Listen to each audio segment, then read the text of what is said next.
I recently made a video on 5 knives I used to love, and in the comments of that video I had a lot of folks asking, could you make a list of 5 knives you still love, or 5 knives you really love, or something along those lines? Well, I felt like the title was a little clunky, but I worked on it, and so today we've got 5 knives that never let me down. Stay tuned.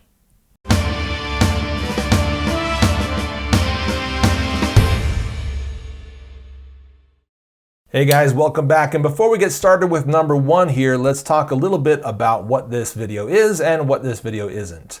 So this is my list of knives that work really great for me given very specific purposes, and knives that I think are very, very durable for pretty much any purpose.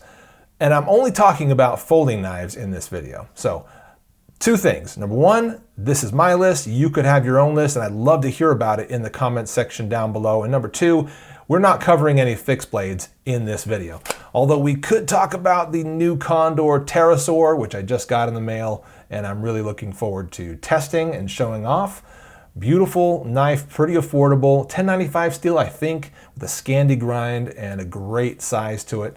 Hopefully we'll talk about this knife very soon, but do stick around because we're going to talk about it eventually, one way or another. But let's get into the list. Number 1 on the table, the Cold Steel Recon. The whole line, I would say, but in particular, the one that I like and the one I carry the most, which is the Recon Mini, Recon 1 Mini. Why do I like this knife so much? And why would I say that this is a knife that would never let me down, or has never let me down? Well, the lock on it, the triad lock, is extraordinarily tough. And these knives, just in general, are built to be extraordinarily tough. So the steel, I believe on this one, this older version, is AUS 8 steel. And I believe they've upgraded them to CTS XHP, I want to say. I'll annotate that if I got it wrong. But I believe most, or if not all, of the Recon knives have been upgraded to a better steel. Although this AUS 8 has always been a very tough steel and held up really well for all kinds of cutting. And also, good geometry on it. I believe it's hollow ground there, and you can see by the chips in the finish that it's been used fairly hard. For a small knife like this, it's kind of hard to use it really hard, but I managed to do it. And that G10 on it is so fat, so thick. There's just no busting it. There's no breaking it. There's no wearing it out, and it's so aggressive. It sticks to your hand so well. Great big sort of, I guess they're sort of like jimping in there, but whatever. Great lock on it, great thumb stud on it. The triad lock functions, as far as the user is concerned, much like a back lock, but has a little bit more complicated situation going on there in the pivot to just toughen that whole area up really good. So as far as folding knives, this is one of the toughest folding knives you can get. Again, it comes in so many different sizes, from the huge ones to the little tiny one here. But the one I carry the most, or have enjoyed carrying the most, is of course this Mini, like I said before. But the entire line is very, very tough. And I know that I can always count on the Cold Steel Recon to not let me down if I need a tough knife. So that's number 1. Moving on to number 2, the CRKT Pilar. Now, this is a very tough knife as well, although in the standard configuration made with sort of cheaper materials. 8CR13 MOV steel, I believe, is what the standard one comes in, and it is a full steel frame lock. So steel on that side, steel on that side, and again, full frame lock. And the geometry of that blade, it's all flat ground, but the massive sheep's foot there, big broad blade on it, on that sheep's foot, just makes it an extraordinarily tough knife. So the tip is going to be really nice and tough. It's going to take a lot of work to bust or chip that tip. And then as far as just sort of deployment and using it in general, really easy to use, but really small and stout and tough in your hands. So this, from the original up to this version right here, I just find this knife to be extraordinarily tough and stout. Now here's the newer version, or one of the more exclusive versions. I believe this was a Blade HQ exclusive. This one in D2 for the steel, and then again still a frame lock, but G10 on this side. I believe that G10 is a bit thinner than what we saw on that Recon, but it's still nice and tough. Got a little bit of scratch in the G10 from some hard use. I don't even remember what I was doing, but managed to scratch up the G10, but that ain't gonna break. It's tough stuff. They got it in this nice sort of olive green color, and they made it in, I believe, a tan as well. Every once in a while I find these D2 versions of the Pilar up for sale, and I'm always interested in them. Really good price on them, and that D2 steel is just fantastic too. It's a tool steel that just holds up really well, so it takes a really fine edge and holds it for a long time. And you get all that for a pretty affordable package. Reversible pocket clip, as you see there, not on this side, but on these two sides there. So the Pilar, as far as its toughness in hand and what kind of good work it can get done, it's great. I know it's not going to let me down. It's not going to fail on me. Again, with that big, tough frame lock on there and that short, stout, tough blade. This is just a knife that I definitely trust for a price that is really easy to get into. So that is the CRKT Pilar is number 2. Let's move on to number 3. The Leatherman Squirt PS4. Am I cheating by bringing in a multi-tool? I don't know. I hope not. Honestly, I don't care. It's still got a knife on it, and I carry it like a knife. So we're calling this a knife. The Squirt PS4 is the updated version of the original Squirt, which is right here. Still managed to have this and managed to find it for the video. The Squirt P4, still a decent multi-tool. If you find one for sale on eBay or something like that, it's definitely worth picking up at the, $15 to $20 range, probably, depending on where you find it from what seller. I believe this one brand new is something like $35, depending on where you pick it up. So a little bit more expensive than the original was, and prices just kind of keep climbing as the price of steel and whatnot goes up. But it's an extraordinarily good small multi-tool. We've also got the Style PS, which I'm kind of bringing all of them in at once for this because I use them kind of all in the same manner, and at different times I might use this one versus this one. When I travel, fly, I always have this one with me. If it's anything else, EDC, just going to work, going anywhere, I've always got the standard PS4 with me. So that's the reason I've got all of these here on the table. And again, this is one that I've had been using for a long time. This one is travel friendly, no knife on it. It's got little scissors, little file, and basically the pliers. But the reason that I like this PS4 so much, and I guess I didn't realize what a good tool it was until I tested it in comparison to some other multi-tools that did let me down. What I found was that some of the drivers and whatnot on, well, I guess I won't mention the one, but go back to some of my previous videos, you'll see what I'm talking about. The drivers, the screwdrivers and so forth on them just got really weak from some mild prying. Now you might say, dude, why would you ever pry with a keychain multi-tool? Well, I pried with it because I have pried with this one and it doesn't fail. It gets a little bit of witness marks there on the tool itself, on the driver itself, but as far as the structure of the whole tool, it's still completely sound. I've used these so hard. I mean, here's the other thing. I've never broken a PS4, but I've lost at least 3 of them. So this is, I think, the 4th one that I've had. I don't remember. I just bought it new over at Blade HQ, and I've had it for several months now. But the last couple ones I think were all black, but some of them I bought used off eBay. Others I bought brand new. I get kind of tired of having to buy them over and over again because they're so small. You slip that in your pocket. If it's not anchored by something like this, the Night Eyes S-Beaner, this is their locking S-Beaner. By the way, I don't just drop this in my pocket anymore. That used to be the way I carried it. Now I always clip this to my belt loop. So yeah, you'll find this dangling next to my keys, not on my keys, but next to my keys on my belt loop. And that's where I will always keep this.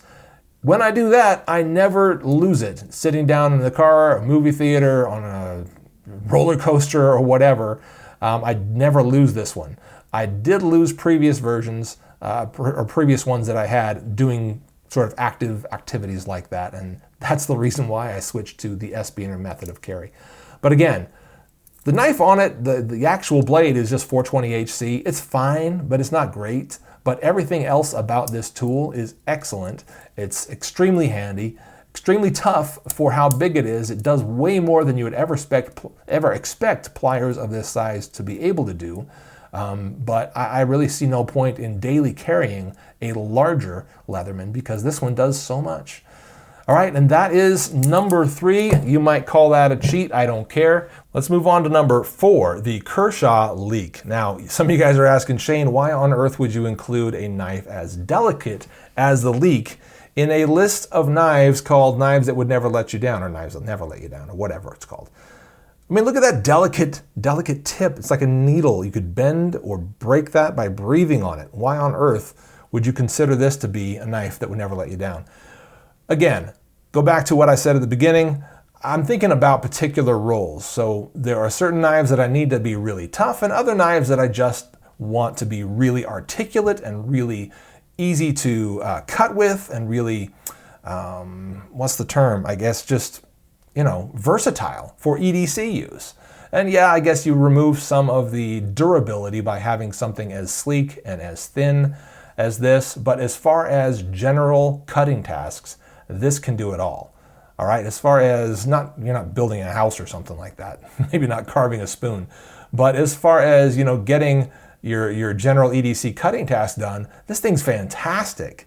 It's so light, it's so small, so easy to EDC, very lightweight and very thin, all of them very thin. We've got a few different varieties as you see here. That one's in carbon fiber and CPM 154 steel. This one in just the aluminum scale, nice tan and black, really cool looking. Bought this many years ago with that brightly colored or uncoated pocket clip on it, which is a little unusual. Most of the ones I've found have black. And then, the black blade on it, but really cool combination with the aluminum and so forth. And that one, I didn't point this out, but interesting thing about the Leeks, certain ones have this flat ground with this little sweep here to the grind.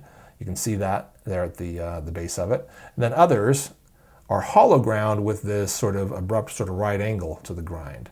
All right, so there's a few different varieties and it depends on the steel, I think, and kind of, where it's made or what they're making it from, I suppose. But I've seen a few different types in that way. And then also there is the frame lock version of the Leek, which is the thinnest of all of them.